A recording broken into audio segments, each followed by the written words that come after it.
Hello and welcome to another gameplay review on the Virkayu gameplay channel, and in this one we have a first look at the first strike rune on Assassins with Axiom. Now, Kha'Zix, the Eternal, hold on a second, eternally good.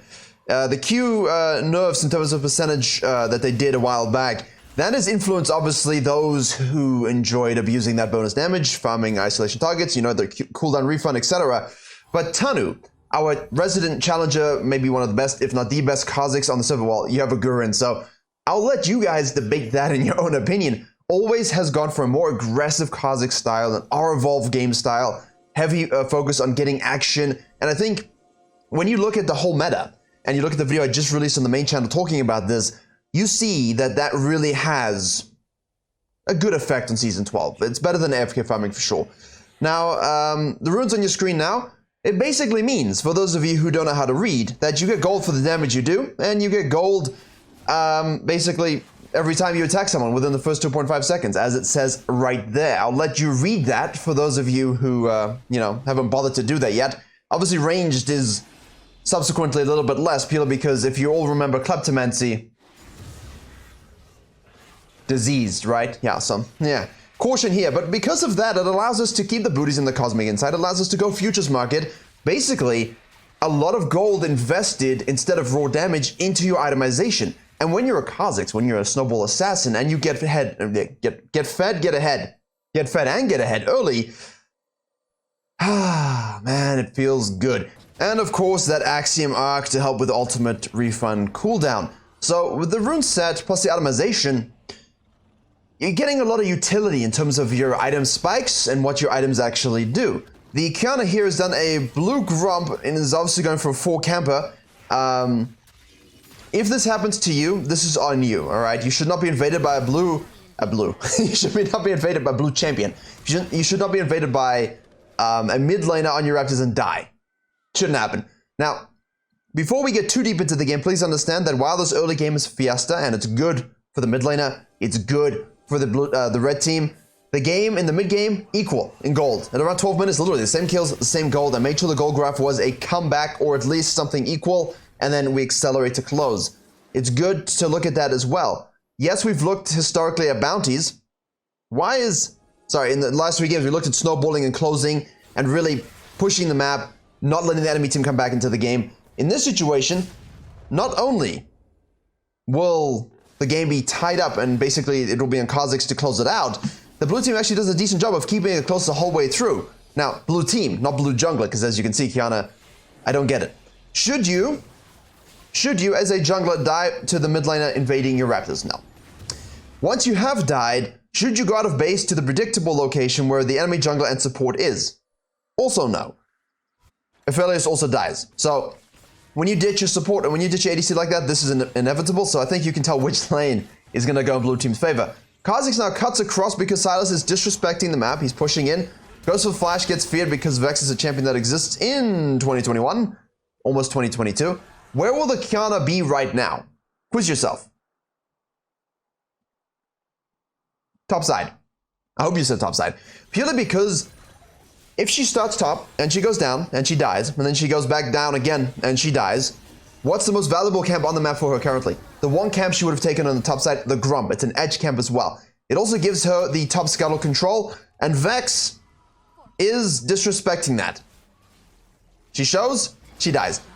Now, if you're Vex in this situation, as soon as she shows out of the fog of war, walk back. I'm very conscious of this when I'm playing lane as well. I will literally go to the opposite side where I think the jungler is. Now, if they make a play based upon that and my judgment was off, so be it, right? But I think it's illogical to assume she's going to be topside at this stage. Either way, Vex now gives shutdown to the Kiana. So if you look at the cash monies, 1600 to 1900. She's only down 300 to the Kha'Zix. Not as much, you'd think that lead would be more given what's going on. Nonetheless, good work by everyone involved. Fall back to our jungle camps. Aphelios is in a 2v1, and like good ADC mains who are stuck in a 2v1 gets chunked. So now when the support gets back to lane, you can't 2v2. However, your jungler is in the vicinity, and your jungler might try to do some good magics. Now, very important to note, Season 12 versus Season 11. What level are we right now? Level 4.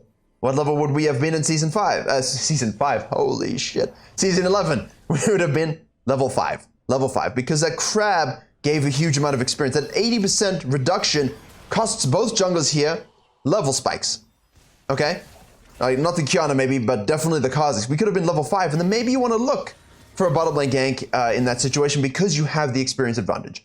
Now at this point, Qiyana shows top lane for a dive onto the Vladimir, who wasted his flash early, we would have noticed, and because he wasted that flash, it ends up killing him under tower. Kha'Zix now is basically saying, if she did that, she most likely took my Krugs. I can track the CS pretty easily through numbers. Let me go and have a look to see if Jace is hanging around in a bush. Usually, I'm not a fan of this. He was, but in Challenger, oh, it's listed as gold. I'm going to adjust that so none of you will know. In fact, I'm going to change it right now in Streamlabs, but none of you will know because I will put it in the first part in Premiere Pro. So I don't usually like this unless it's very obvious that they're going to be staying because it's wasted a lot of time. We could have just gone straight to the Raptors, straight to our Wolves, secured those already, and be in a position to collapse on the counter right now.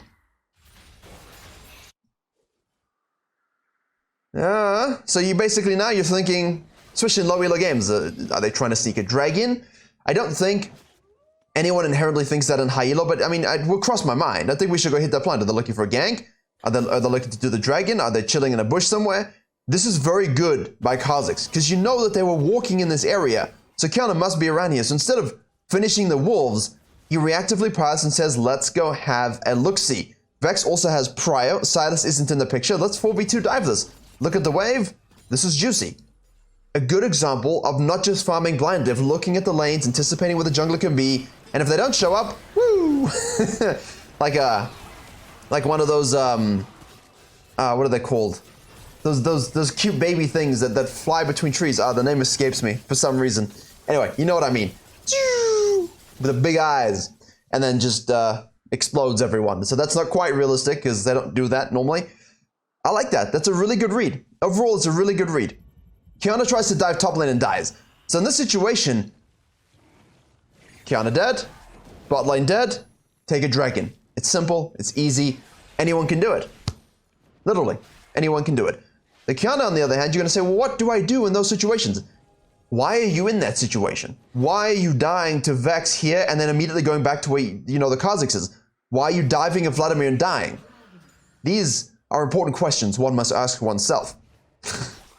It shouldn't be happening. You can't go and die in stupid situations and then think, oh no, why is this happening to me? You know? Qiyana, though, does go straight to the bottom side, so that's why we're having that. Qiyana now out of base, alright, so the dragon dings, and out of base decides, you know what, I'm going to flex straight to the bottom lane, because they have pushed a lot of plates now, and overstayed. Flash in to avoid the stun, basically everyone dies. Kha'Zix now comes with the aura evolve already done from the dragon, we wouldn't have seen that. We'll get 3 procs of this, move out with the aura and then move back in, we'll get the passive auto proc, which obviously has a little bit of a juicy slow. Qiyana turns the fight. Let's not get too fisty with the Qiyana because she's still a very, very strong champion. We want to wait out our spells here. We're using the scan in case she goes camo. And then here we go. Both. We did the auto Q into a W and we're able to get the kill. Very nice. Good by the Qiyana to actually get back into the game. And very good by the Kha'Zix to turn it around. So now both junglers are sitting on 4,100 and 4,200. Negligible gap. Control ward. So maybe the control ward could, well, we've completed our mythic, but she's completed her axiom arc. Oh no. Oh no, it's finished already. Uh-oh. But yeah, Prowler's Claw axiom arc is the rush with this, especially with the aura evolve.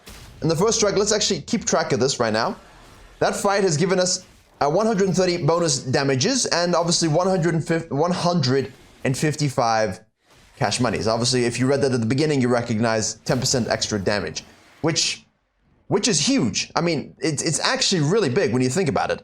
Extra 10%, you know, for 3 seconds. That's huge for a champion who doesn't have a keystone. And when that keystone is just giving you raw gold income to get damage with it as well. That's why people love it on so many things. That's why people love it on so many things. Not only do you actually get a keystone that's kind of functional in fights, you also get money from it. So, kind of repeat ganks bottom lane, Predator activation technique. Obviously, a lot of people still going Predator. Kha'Zix recognized this whole kind of thing. Maybe she's in red, whatnot. I'm going to go counter jungling. That's very good. She'll get this RNG crab. Kha'Zix will yeet his plant back into the river. What do? Look to the Herald. Please. Thank you. Objectives are still mine. So we're 5-1-2 with the Prowler's Core completed. We have a 5-4-0 Kiana who's done a decent job getting back into it. It's her fault she's in that situation. I mean, good plays by the Vex, no doubt. That's a good ward by bottom lane. But something tells me it's not going to matter.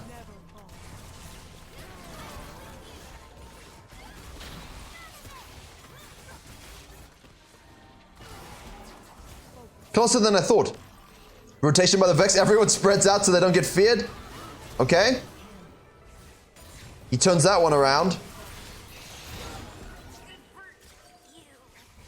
So, when you're worried about those early level 1s and level 2s and level 3s and 4s and those fiestas and you think, GG.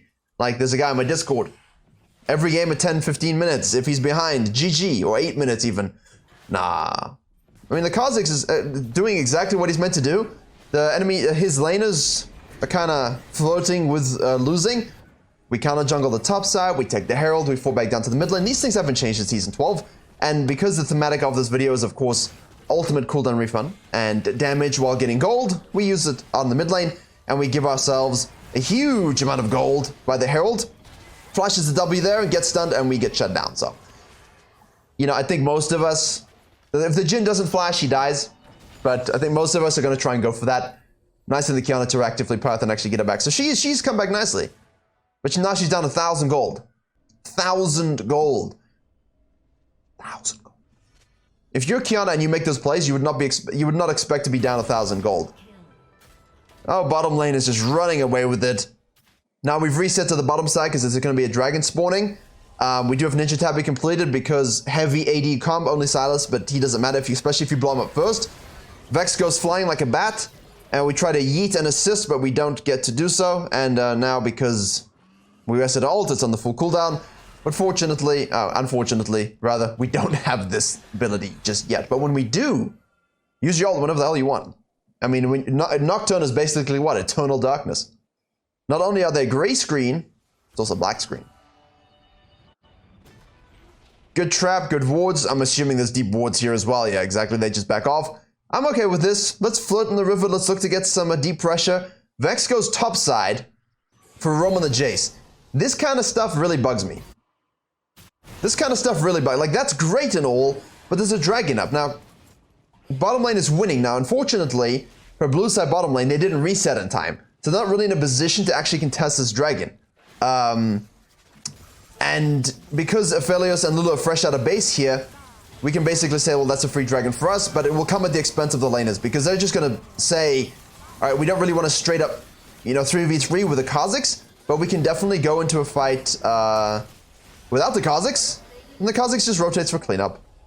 Karma, I would enjoy. There you go, he enjoys. Good.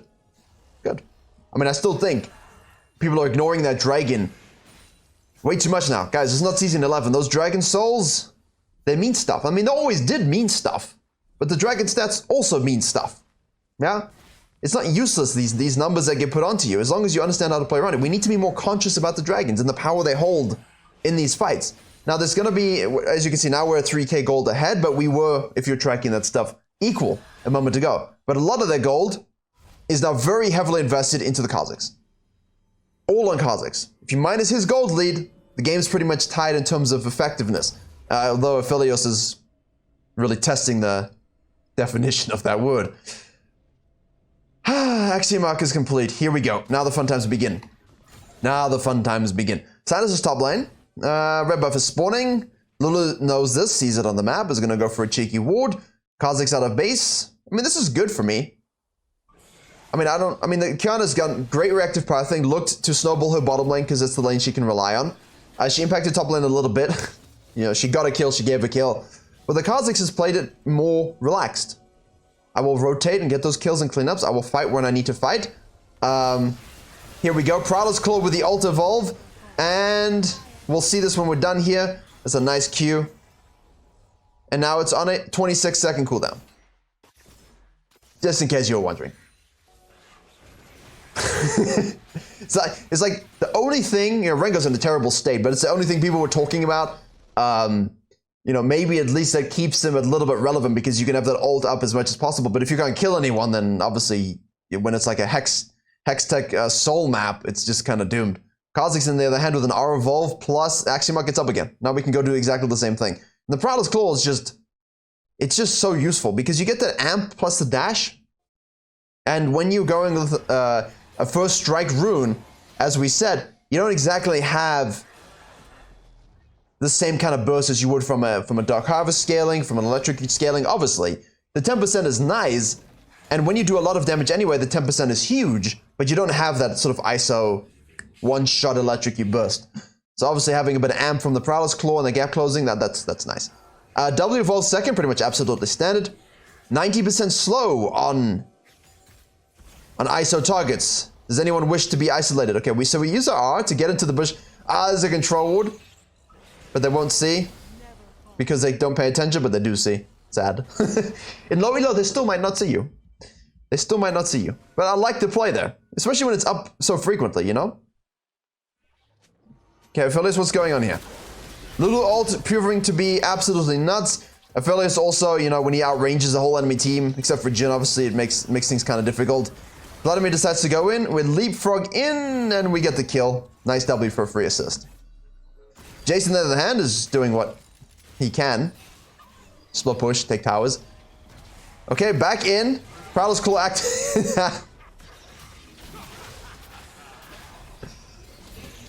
Oh, man. The damage. Like, who needs a damage keystone? Just get the free money. We'll look at it in a second again. Okay, but. Okay, that was a funny Kiana ult gets polymorphed. We can just wave clean out. There you go. That's why the W is so useful. Yeah, that's fine. Patience. A lot of you will yeet in that situation, but don't worry too much about it. Okay. Aura's up again. We've pinged that availability. We're going to do the blue buff, but we see Silas is out of position. Oh, that was a letdown. I thought we were going to get something spicy, but we did not. Suppose I could have just looked at the timeline, but I like to keep things fresh in my mind. Back to base. 1700 gold. Serrated Durk into a Serpent's Fang. Think that's fair. Boom, boom, and boom as a champion. And anyone remember Silas' shield? His various iterations of mega shields on his E? Yeah, that totally was broken. Obviously, with that little flotation, I mean, we should mention it, with that flotation with the Silas assassination on the bottom lane, our back timings are off, so we give them prio and tempo onto the dragon. But now Silas is officially going to be a dead worm. Ooh, that just the W just came out and just, it's beautiful. It's like the spread. He's still, I mean, how do you beat this assassin? How do you beat him? We just nerfed his Q spell, but he doesn't need it anyway. And he just adapts to whatever the meta is. He's so original in terms of jungle assassins. There's not going to be one that's... There may be ones that are stronger in any given moment or meta, but overall, he's still the best. And now what we can look for here as Vex goes top-side. Been quite quiet since the start. They're out of position. Kiana does a disengage. That was nice. But gets bat-winged. There you go. We can do this as well. I like this also. If you're an assassin, you know someone's going to split push. You know your team has a handle on the situation. We can look to kite into the jungle.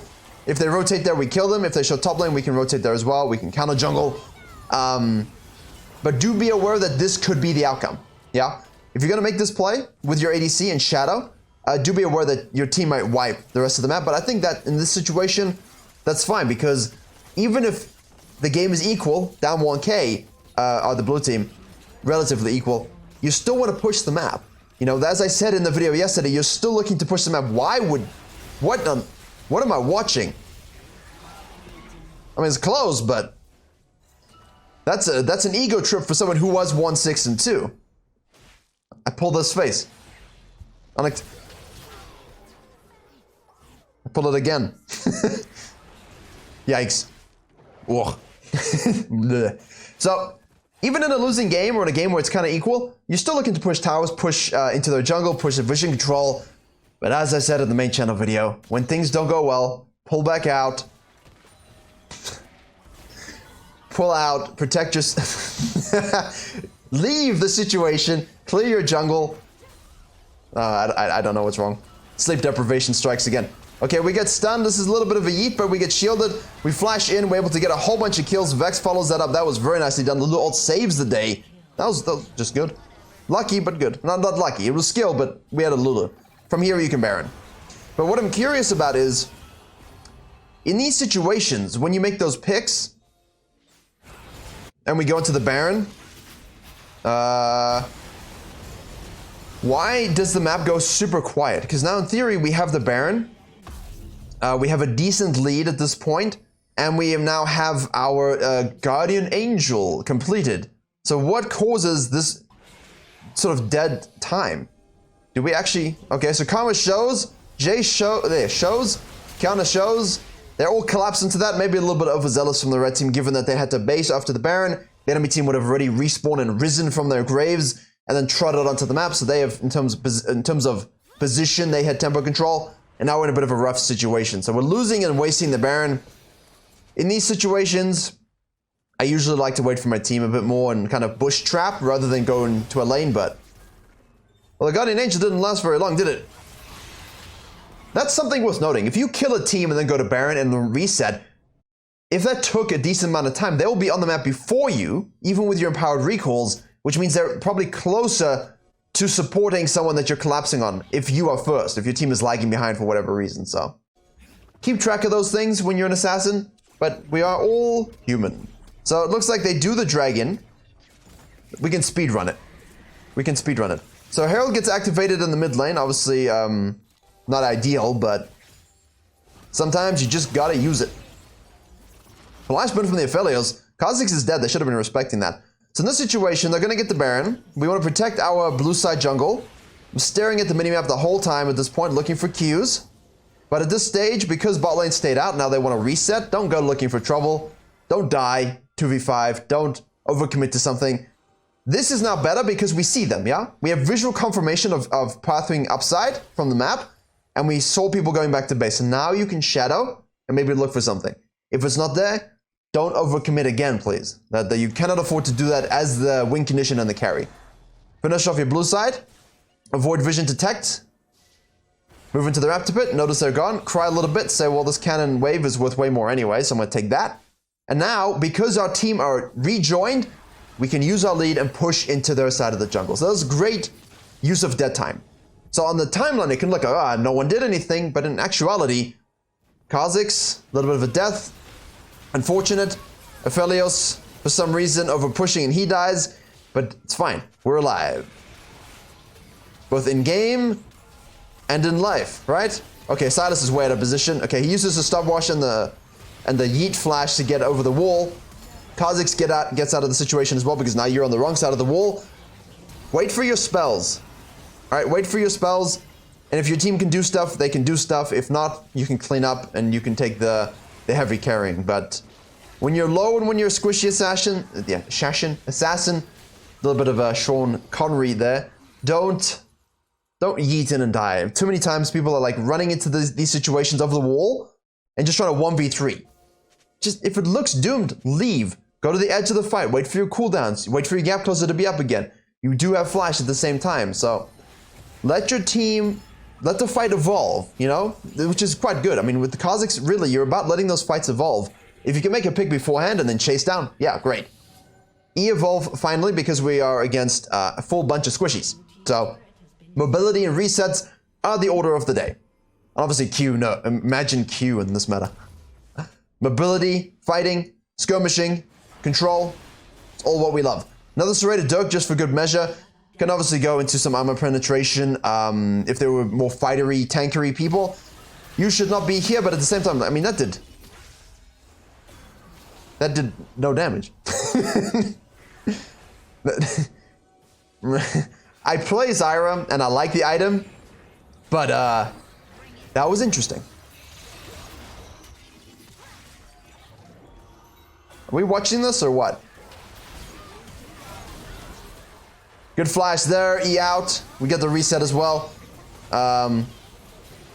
Okay, so that turned out interesting. I'm a little bit lost for words, but okay, there we go. See, that's what that's what we like. That's what we like right there. That little in and out, quick assassination. So he's blocked 2,400 damage with it. The thing is, the 75% damage reduction, 1.5 seconds. You have to wait it out. You have to wait it out. You cannot afford to just yeet in and blow your entire load on the champion that has that item. You need to trigger it, wait for the safeguard to go down, and then use your spells, because it's not infinite, right? There is a timer on it. So it's very important that assassins, and we didn't really fully use that in the situation, understand you need a bit of patience. You need patience. Definitely patience. A lot of patience. For more things than just the cooldown on that item. But I do love it for Zyra because honestly the alternative is me rushing zombies every bloody game.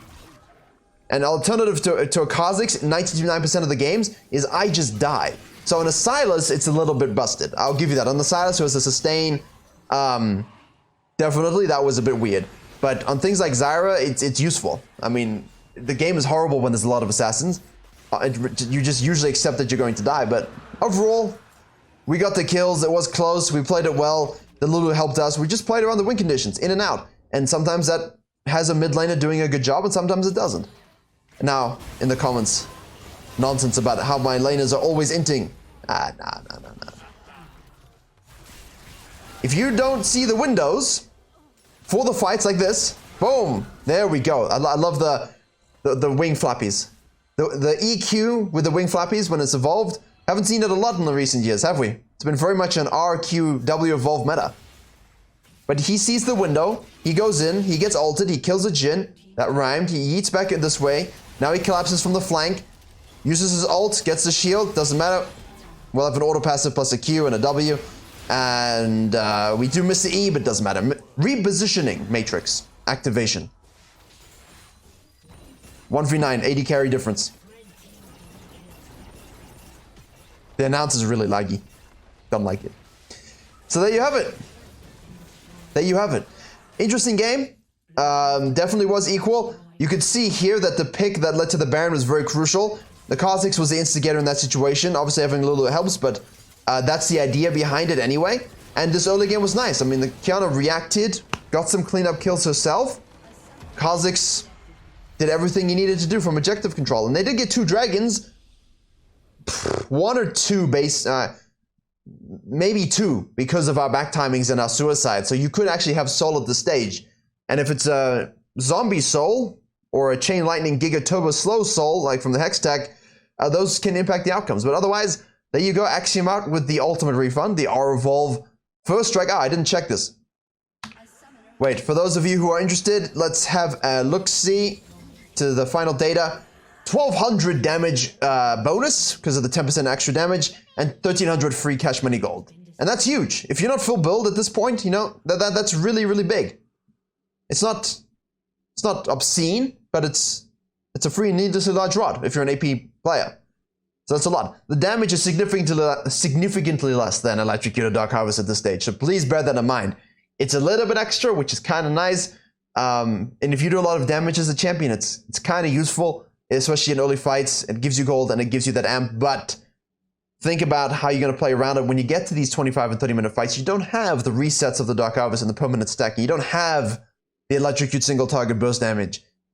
Kind of like Predator. You're playing off a little bit of utility for early to mid game strength, which is what jungling's about anyway. So there you have it. Hope you enjoyed and learned something. Go try the build out for yourselves. Let me know how it goes. And as always, I will see you all in the next tutorial.